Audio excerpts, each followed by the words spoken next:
Bienvenidos al repaso diario del canal En Defensa de la Fe, donde hacemos la lectura de la cartilla y el comentario de la misma, día por día. Recuerda suscribirte al canal, darle clic a la campanita y compartir el mensaje con tus contactos. Lección para el día domingo, 16 de enero, el hermano como redentor. Vamos a leer los siguientes pasajes bíblicos y a responder la siguiente pregunta: ¿quién podía redimir a una persona que había perdido su propiedad o su libertad a causa de la pobreza? Levítico 25, 25 al 27. Cuando tu hermano empobreciere y vendiere algo de su posesión, entonces su pariente más próximo vendrá y rescatará lo que su hermano hubiere vendido. Y cuando el hombre no tuviere rescatador y consiguiere lo suficiente para el rescate, entonces contará los años desde que vendió y pagará lo que quedare al varón a quien vendió, y volverá a su posesión. Levítico 25, 47 al 49. Si el forastero o el extranjero que está contigo se enriqueciere, y tu hermano que está junto a él empobreciere, y se vendiere al forastero o extranjero que está contigo, o a alguno de la familia del extranjero, después que se hubiere vendido podrá ser rescatado. Uno de sus hermanos lo rescatará, o su tío, o el hijo de su tío lo rescatará, o un pariente cercano de su familia lo rescatará, o si sus medios alcanzaren, él mismo se rescatará. La ley de Moisés estipulaba que cuando una persona era tan pobre que tenía que vender su propiedad o incluso a sí misma para sobrevivir, recibiría esa propiedad o su libertad cada 50 años. En el año del jubileo. El año jubilar era un gran año sabático en el que se perdonaban las deudas, se reclamaban las propiedades y se proclamaba la libertad a los cautivos. Sin embargo, 50 años era mucho tiempo para esperar. Por eso, la ley de Moisés también estipulaba que el pariente más cercano podía pagar la parte que aún se debía, y así rescatar a su pariente mucho antes. El familiar más cercano era también quien garantizaba que se hiciera justicia en caso de asesinato. Él era el vengador de la sangre que perseguiría al asesino de su pariente cercano y lo castigaría. Números 35, 9 al 15. Ahora vamos a leer Hebreos 2, 14 al 16. ¿Cómo se describe a Jesús y a nosotros en este pasaje? Dice la palabra del Señor: así que, por cuanto los hijos participaron de carne y sangre, Él también participó de lo mismo, para destruir por medio de la muerte al que tenía el imperio de la muerte, esto es, al diablo, y librar a todos los que por el temor de la muerte estaban durante toda la vida sujetos a servidumbre, porque ciertamente no socorrió a los ángeles, sino que socorrió a la descendencia de Abraham. Este pasaje nos describe como esclavos del diablo, pero describe a Jesús como nuestro Redentor. Cuando Adán pecó, la humanidad cayó bajo el poder de Satanás. Como resultado, no teníamos el poder de resistir el pecado. Romanos 7, 14 al 24. Peor aún, nuestra transgresión requería una pena de muerte que no podíamos pagar. Romanos 6, 23. Por lo tanto, nuestra situación aparentemente era desesperada. Sin embargo, el Señor Jesucristo adoptó nuestra naturaleza humana y se hizo de carne y hueso como nosotros. Se convirtió en nuestro pariente más cercano y nos redimió. No se avergonzó de llamarnos hermanos. Hebreos 2:11. Paradójicamente, al tomar nuestra naturaleza y redimirnos, Jesús también reveló su naturaleza divina. En el Antiguo Testamento, el verdadero Redentor de Israel, su pariente más cercano, es Yahvé. Así lo dice Salmo 19:14, Isaías 41:14, 43:14, 44:22, Jeremías 31:11, Oseas 13:14. Pregunta para reflexionar. ¿De qué maneras puedes aprender a experimentar más profundamente esta estrecha cercanía de Cristo? ¿Por qué tener esta experiencia es tan importante para nuestra fe?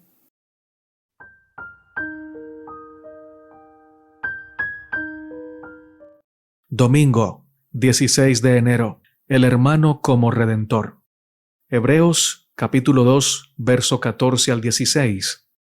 Así que por cuanto los hijos participaron de carne y sangre, él también participó de lo mismo, para destruir por medio de la muerte al que tenía el imperio de la muerte, esto es, al diablo, y librar a todos los que por el temor de la muerte estaban durante toda la vida sujetos a servidumbre, porque ciertamente no socorrió a los ángeles, sino que socorrió a la descendencia de Abraham. Veamos la definición de dos palabras importantes para entender el estudio de hoy.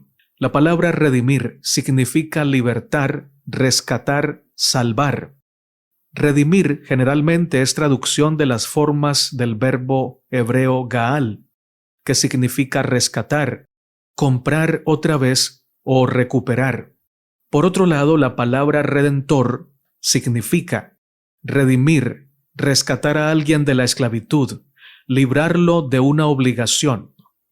Redentor es aquel que redime, aquel que rescata, que salva, que recupera. Significa rescatar a alguien de la esclavitud, librarlo de una obligación o poner fin a un trabajo, dolor o molestia. La palabra como tal proviene del latín redemptor o redemptoris. En el Antiguo Testamento se dice que Yahvé es el redentor de Israel, precisamente porque lo libró de la esclavitud en Egipto. Pero si somos fieles a la verdad, debemos decir que cada personaje del Antiguo Testamento fue redimido por Yahvé.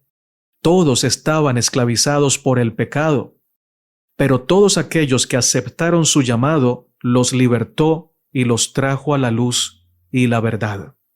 La lección citaba algunos pasajes del Antiguo Testamento donde se ratifica que Yahvé es el Redentor.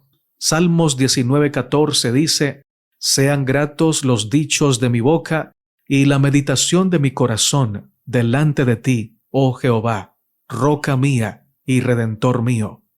Isaías 41:14. «No temas, gusano de Jacob, oh vosotros los pocos de Israel, yo soy tu socorro, dice Jehová, el Santo de Israel es tu redentor». Isaías 43:14. «Así dice Jehová, redentor vuestro, el Santo de Israel, por vosotros envié a Babilonia, e hice descender como fugitivos a todos ellos, aun a los caldeos en las naves de que se gloriaban». Isaías 44:22. «Yo deshice como nube tus rebeliones, y como niebla tus pecados. Vuélvete a mí, porque yo te redimí».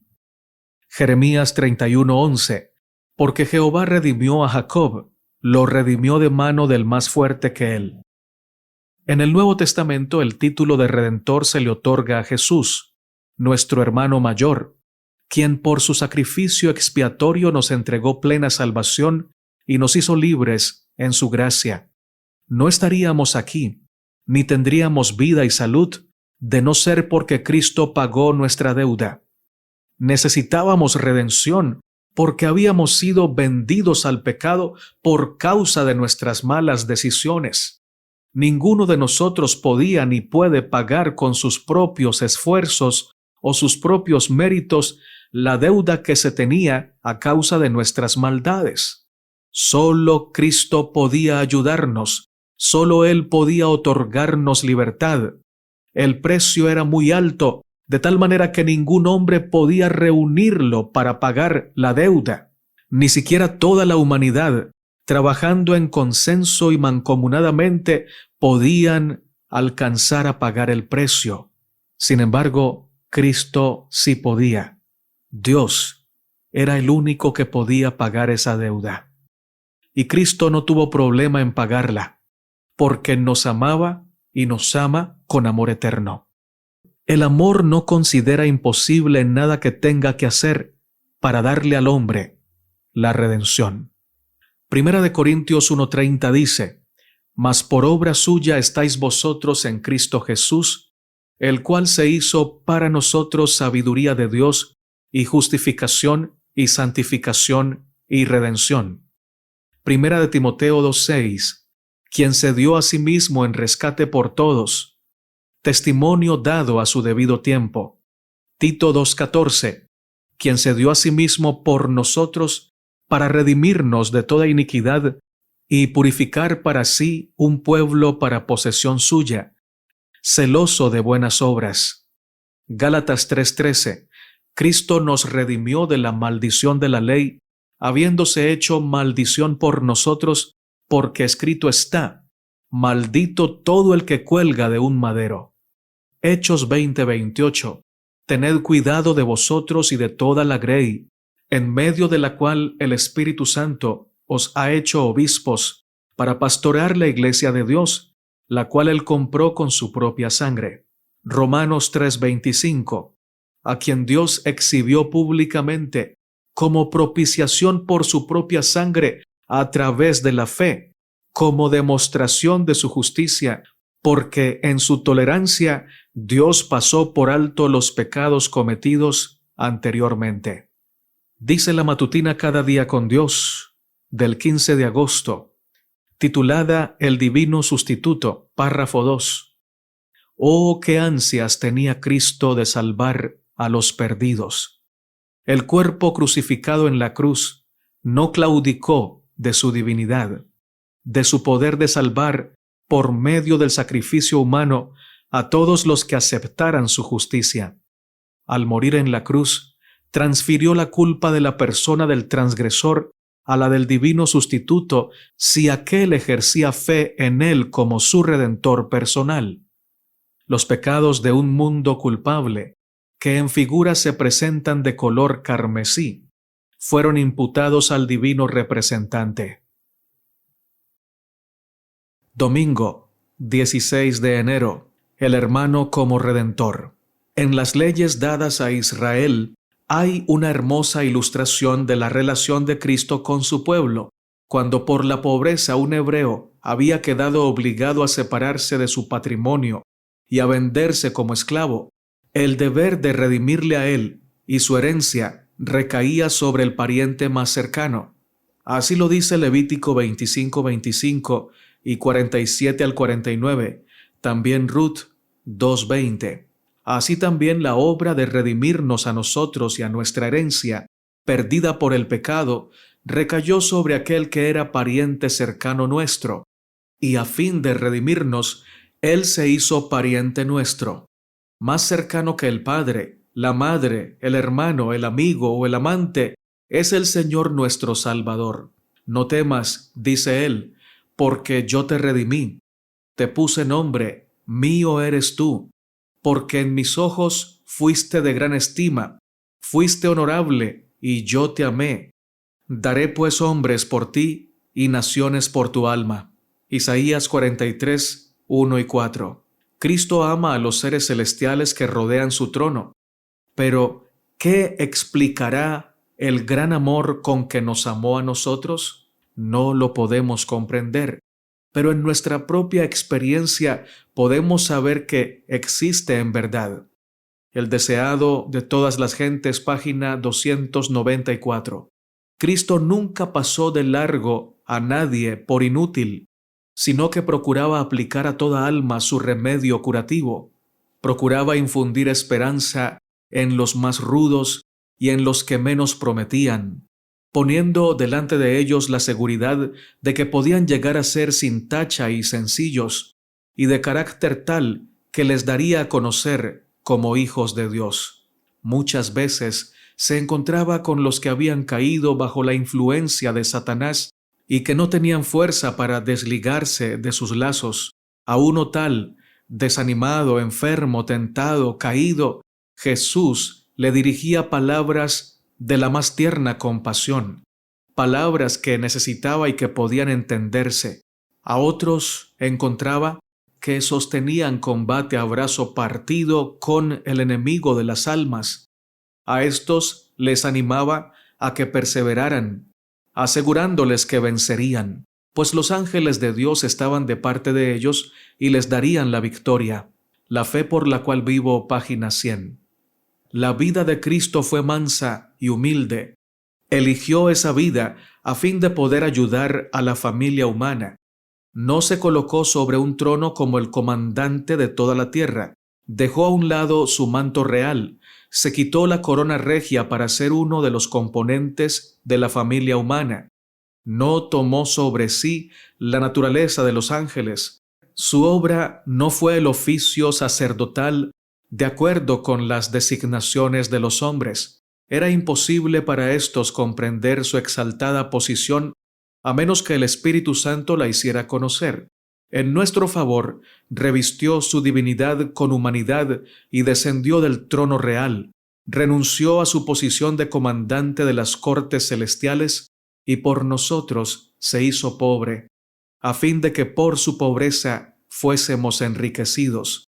De esta manera ocultó su gloria bajo la apariencia de la humanidad para poder tocar a la humanidad con su poder divino y transformador. Matutina Alza tus ojos, página 65. Muchas gracias por escuchar la lección diaria. Que Dios te bendiga, que Dios te guarde. Eres muy amado y muy amada por el Señor. Que tengas un lindo día.